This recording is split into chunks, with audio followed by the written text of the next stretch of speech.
जो स्त्री मन, वचन, कर्म से पूर्ण पतिव्रता होती है, उसको किसी के आशीर्वाद की आवश्यकता नहीं। देवता भी उससे डरते हैं और भगवान तो स्वयं उसकी आज्ञा के अधीन होते हैं। पति के कर्तव्य पालन में स्त्री को उसकी सहधर्मिणी बनकर उसका साथ देना चाहिए। स्त्री को चाहिए कि पति के माता पिता का सम्मान करे। उनकी सेवा ही सबसे उत्तम धर्म है।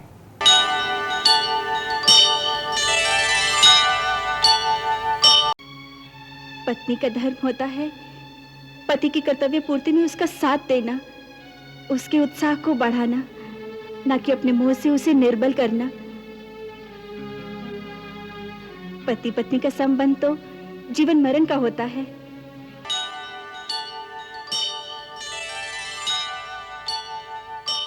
मैंने रघुवंश को निर्वंश करने का बीड़ा उठाया है। राम समुद्र पर सेतु बांधकर लंका में आया था। मैं राम की सेना के एक एक वीर को मारकर उनके मृत शरीरों का अयोध्या तक बिछा दूंगा और उन पर रौंदता हुआ विजयनाथ के साथ लंका की जय पताका फहराता हुआ अयोध्या में प्रवेश करूंगा।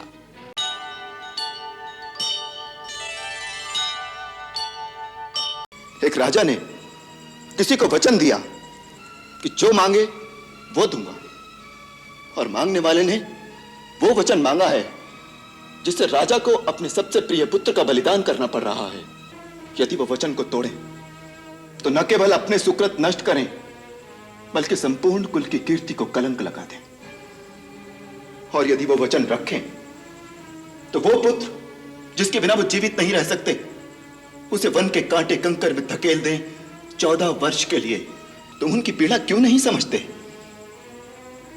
उनकी अवस्था आज उस घायल शेर की तरह है जो किसी शिकारी के जाल में फंस गया है, और ऐसे असहाय शेर पर तुम अपने तीर चलाकर अपनी वीरता दिखाना चाहते हो।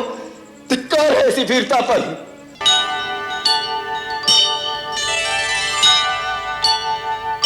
शक्तिशाली पुरुष जो करता है वही नीति कहलाती है। शक्ति का सबसे विनाशकारी रूप भी यही है।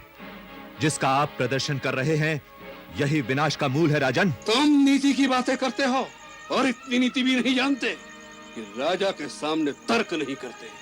ऐसा राजा जो अपने हितैषियों की सम्मति सुनने को तैयार नहीं होता, वो स्वेच्छाचारी आतताई कहलाता है और अंततः नाश को प्राप्त होता है। क्या आपके बुद्धिमान मंत्रियों ने इस विषय में आपको कोई सम्मति नहीं दी? केवल प्रिय वचन बोलने वाले तो चारों ओर मिलते हैं।